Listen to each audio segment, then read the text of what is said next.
All right, it's time for another update to the game room. Now, the last video I posted was roughly 2 weeks ago, and that was filmed about a month and a half prior to that. So essentially what you're looking at here is 2 months of progress from the last video. I mentioned that I was going to go all in on Nintendo 64, and as you can see, I very much achieved that. I did sacrifice a few staple parts of my collection to get to this point. But again, like I've mentioned many times before, the way I collect is as a shelf fills, I stop collecting for that item. And unfortunately for GameCube and Virtual Boy, I sold those sets purely to make space for the complete North American library of Nintendo 64, which includes all the games. I'm not quite there yet. I think I have 114 left to get. As well as all the consoles, all the console variations, all the controller boxes, all the accessories, everything. I want everything to do with the North American release of Nintendo 64. So all things NTSC. To retain my GameCube collection, I would have had to add more shelves and move that and put it somewhere else. And I'm not willing to do that. I'm not willing to clutter the room or use the floor space, because I could put shelves in the middle here, back to back, and have this side face towards the rest of the shelves and continue collecting there. But then it's just more things in the middle of the room, and I don't want this to become overwhelming. It's already, pretty intense when you walk in here. But then, you have the space to walk around and enjoy and to look and to not feel cluttered or chaotic or claustrophobic or any of that. So I wanted to maintain that, or retain that, sorry, and just focus on the things that I really, really want to collect. And that's Nintendo 64. And the fact that it takes up so much space is, a byproduct of wanting to collect everything for it. So I got rid of some other stuff to continue to fund that, because I've recently bought a house, September of last year. That's what we're in right now. Turn on the lights. And with home ownership comes a lot more expenses, and I don't want to spend out of my pocket on my collection anymore. So I want the collection to sort of pay for itself. It's already at the point where it's really impressive. I'm really happy with it. And I don't need to feed it money anymore. What it can do now is the things that I've gotten early on that have appreciated in value, I'm using to pay for the things that I want to collect, which is Nintendo 64. So, for example, I sold all my PlayStation Grails. So Kuon, Rule of Rose, and Haunting Ground, my top 3 PlayStation 2 games, I've sold. I sold Persona 1 and 2, as well as Clock Tower 1 and 2 for PS1. And I use that to fund more N64 stuff, as well as selling my GameCube collection and my full Virtual Boy set. It was one less game than a complete set. I didn't have the 3D Tetris, but I had everything else like Jack Bros and Waterworld and all that. So by selling all of that, I was able to fund, the last few consoles that I needed. Now, in terms of an update of what I've done with 64, again, I've moved all the shelving, eliminated Nintendo and Super Nintendo, moved them down there. So it's not the most glamorous display. Nintendo's up top. The Super Nintendo's box is there. I have to figure out something else. It may be another collection that I eliminate entirely. But for now, the loose carts are down there. I don't need to collect complete and box games. I had about 40 complete Super Nintendo games, and I sold all of them. I had a... a complete Earthbound. I sold that. The only thing I kept was Aero Fighters, which is up there. But yeah, and the Final Fantasies. I won't ever get rid of those. One of my favorite series. But I ended up getting rid of all of that just to focus on N64. Now, in terms of updates, in the console display area, I'm missing my Atomic Purple custom N64, which is going to go right there. I already have the stand and the controller set up for it. I should be getting that tomorrow. What else? I have the Toys R Us Gold dual controller bundle. It's been shipped out today. That will be here Who knows? It's coming from the States, but it'll get here eventually, which leaves me with just the Pokemon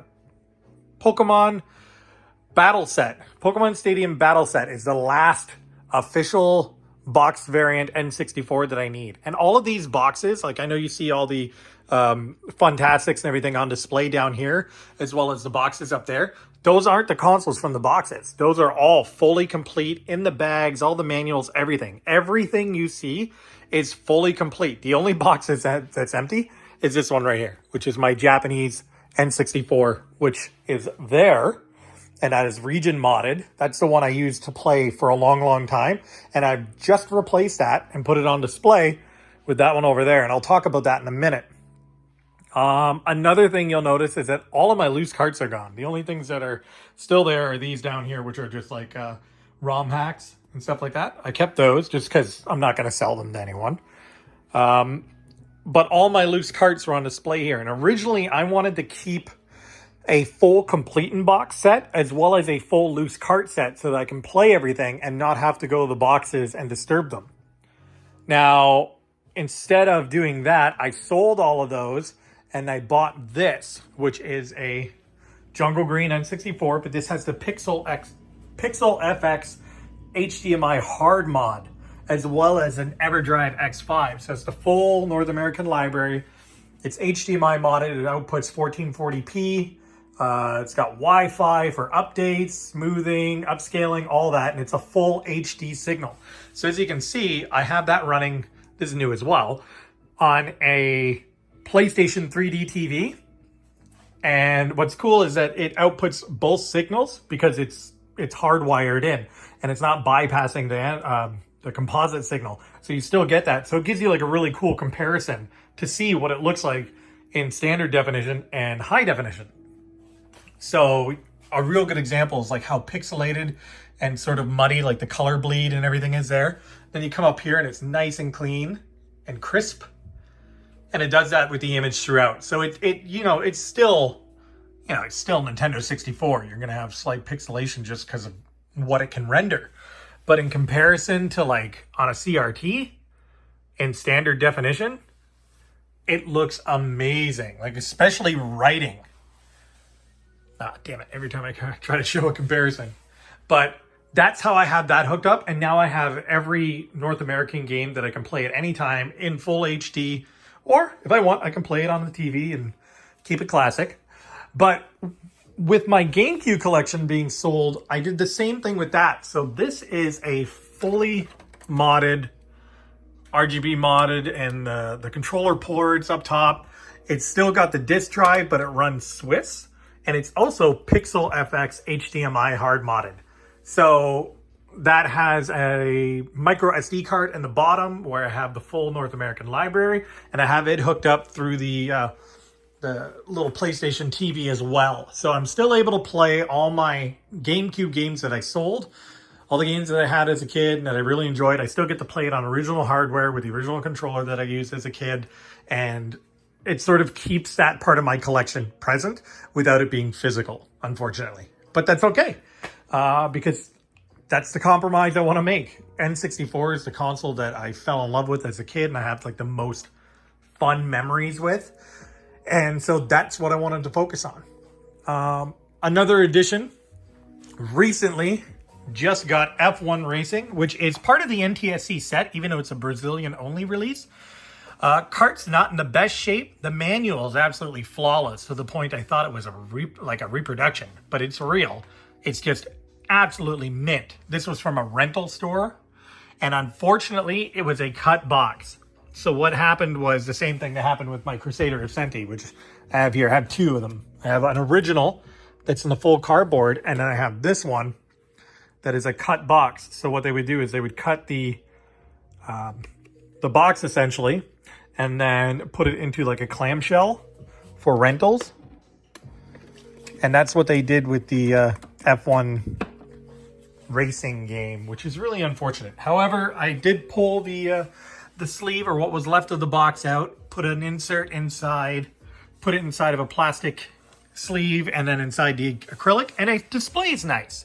You know, like unless you go up to the side and look, you won't notice. So I'm happy. I finally got it. It was a big one, or the last big one that I needed for my collection, which leaves me with just, you know, the common and uncommon titles that I need to fill the rest of the shelves. Another addition is this display case. Now this was one hell of a score. Where I work, there is a stag shop nearby, which is like an adult store in Canada. And two workers went by like where I work, and were carrying us towards the dumpsters. And I ran outside and stopped them and put it into my car. I brought it home, fixed it up. The shelves were a little bit droopy and loose, and some of the lighting didn't work. I took it all apart, fixed the lighting, tightened up the shelves, cleaned it up, put it down in my basement, and made it my display for all my Grail N64 games. So like my top 10 are in here instead of over there on the top shelf. That's what those lights were for, to illuminate them. So I'm probably going to put lights on each level and just light up the games. But this was completely free and took very little effort to make nice. The only thing is it says the brand of like whatever toy was for sale in it. And so I had that covered with these original pamphlets from before the N64 was released. You would find these in stores and they would tell you information about it. But I commissioned a acrylic panel that's the exact same black plastic as this, except has an N64 logo like that in the middle of it, and that's translucent.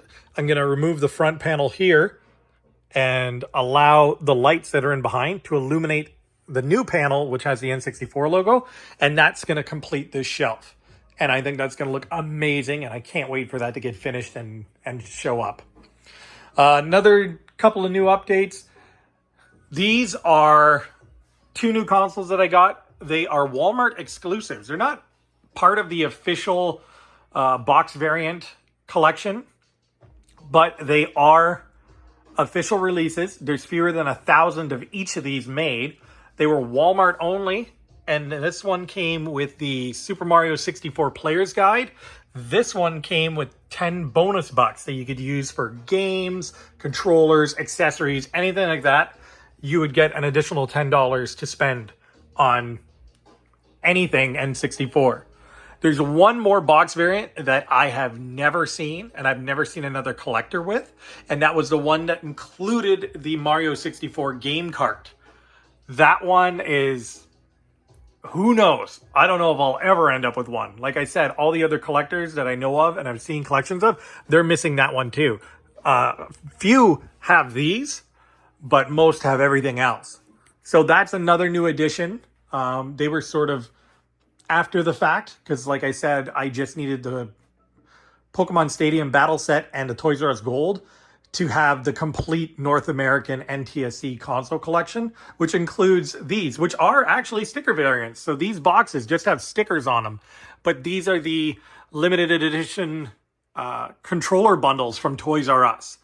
There's more of these that were made than those, for sure. Like those I didn't even know existed until recently.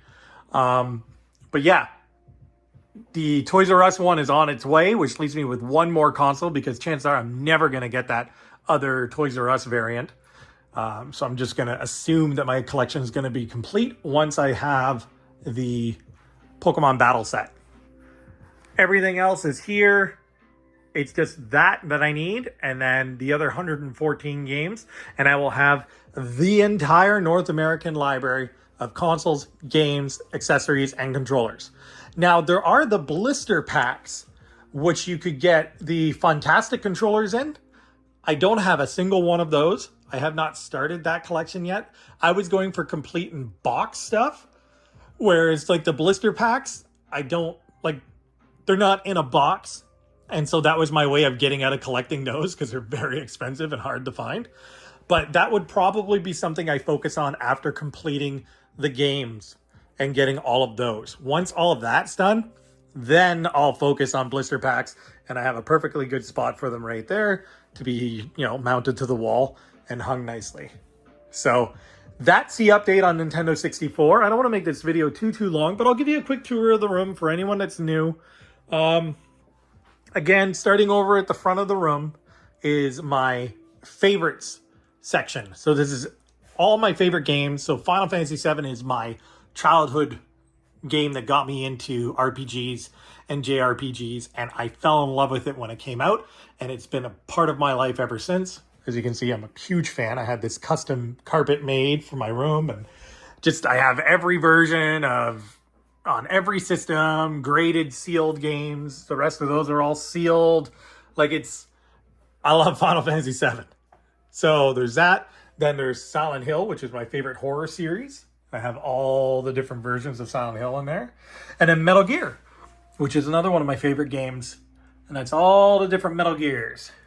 And then over here in this corner is my retro area. This is where I do all my retro gaming. Everything is hooked up. Everything is ready to play. They all go through a component switch, or directly into the television. There's a ton of hookups on this 32-inch Sony Wega Trinitron. And as you know, like my GameCube and Nintendo 64 are also hooked up through HDMI there. Everything else is through this television.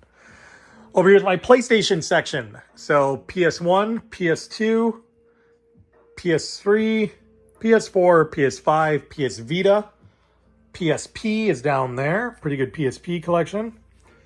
Over there is my Wii U, Switch, Wii, NES, and SNES. Not a ton of games. Like I said, I sold off a bunch of my box stuff. Here, obviously, is my Nintendo 64 collection. Over here is where my Sega area starts. So I got Game Gear up top, Master System, Genesis, CD, 32X, Saturn, and Dreamcast, one of my favorite systems of all time. And up top, I have all of the grails for each system displayed. I had that over there as well, but PlayStation 1s I sold. So that's all of them for Sega, or for Genesis, Master System, CD. This is a complete 32X set, so that's every North American released game. I just need a box for World Series Baseball and a manual, and they will all be fully complete. Saturn over here, Panzer Dragoon Saga, Magic Knight Rayarth, and then Dreamcast with Cannon Spike and Illbleed. On this side is my Xbox collection, or section. So that's original Xbox, Xbox One, Xbox 360. Over here I have an Odyssey from Magnavox. It's sort of an obscure thing that I got for really cheap and then decided to start collecting. This is the original Magnavox version. This one was later done by Philips, and it's in amazing shape considering it's like 1978. And I got about 20 games. I think there's 26 games in the North American library. I'm pretty sure. So I might be pretty close to a full set. And over here's my Golden Axe 1-Up Arcade. This was my favorite game as a kid with my cousin. Him and I used to play the crap out of this at my grandmother's or whenever we hung out. So it's a big part of my childhood and I have a lot of fond memories with it. So when I found the 1-Up Arcade, I was like, I gotta add that to my game room. Every cool game room has a little 1-Up Arcade somewhere. So I figured, you know what? I'll get that one and that'll be the one that I have. And then on this side is my theater. Let me just unsleep the screen. So this is a 14-foot screen. It's the wall. I painted it with projector paint and then framed it off with Velcro strips, believe it or not. So this is the soft side of the Velcro strip. And I just framed the image to make it appear like a screen. So it wasn't just, the image ending and the rest of the wall beginning. So I think that actually ended up really, really nice, actually, and super inexpensive. It's a BenQ 1700 STI. It's a 4K, 120 hertz HDR laser projector. The receiver is a Denon 3800D or H or B, I forget the letter. And it's running 11.2 Dolby Atmos through all Klipsch reference series speakers. So it sounds amazing, looks amazing. It's super comfy down here. The wife and I, come down, watch House of the Dragon or like Marvel movies or anything like that. Curl up on the couch, got the gas fireplace over there. And it's, it's a vibe. I really love it down here. And again, this is also half of the game room. I separated it off with a sheet or a couple of sheets actually. And you know what? I'm sort of on the fence of wanting to move this further back and shrink the game room in this way, if I can figure out a way to do it without eliminating stuff, just so I can have more space and dedicate more area to the theater room. Because believe it or not, sitting this close, it's not straining on your neck or anything like that. It's actually really comfortable, but I wouldn't mind just getting a little bit further back and getting that extra, 3.5, maybe 4 feet of space, if possible. But not a super big deal. It works the way it is. I'm happy with it. God, could you imagine this game room if I had the entire basement to dedicate to it? Jeez, that would get out of hand quick. Anyway, I think this is a long enough update. Thank you everyone for watching. And in the next one, I should be pretty close to having this finished. I'm definitely going to have both consoles that I'm missing by the next video for sure. But the rest of the games, I'm probably going to take years to finish. I'm not going to dedicate all my time and energy to my game room anymore. It's where I want it to be, and I'm happy with it. All the shelves are full, which was my goal. And now I'm just going to passively collect the rest of the N64 set. So again, thanks for watching. I'll see you in the next update video. Maybe I'll start, going section by section and talking about my favorite games, how I got them, stuff like that. Just, ways of making more content, if that's what people are interested in. All right.